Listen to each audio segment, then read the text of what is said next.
دیاری دور از یارو دیار موندم تنها با درد و غبار.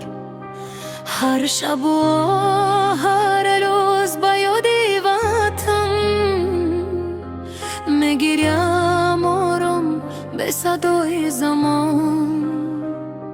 هی دردی غریبی است تختی دلم، به یار و دیار من تنها شدم. وطن با خیال همیشه با یاد، غریبی مرا کرد از خنده فرار.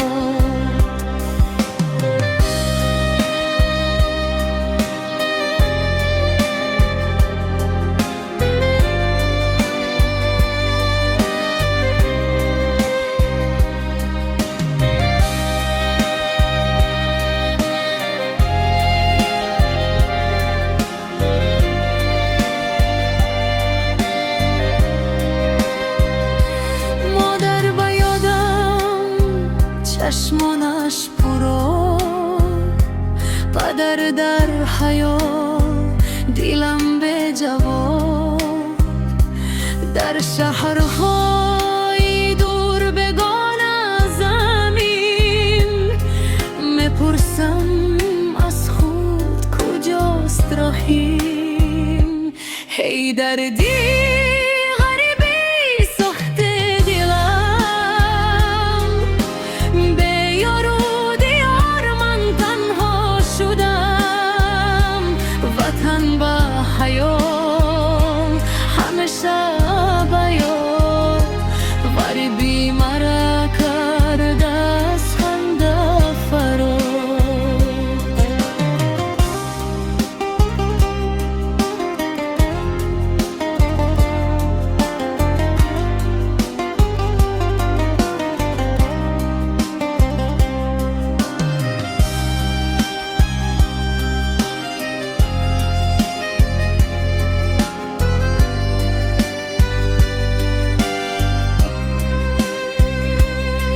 روزی بار میگردم با خاکی وطن،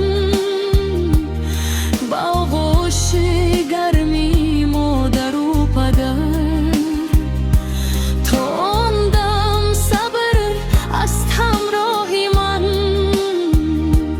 با یادی دیار میزیم هر زمان. هی دردی غریبی صبر میدی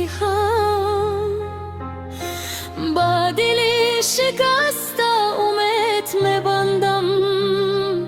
روز میرسد که باز میبینم خاکی وطن رو من با میکشم.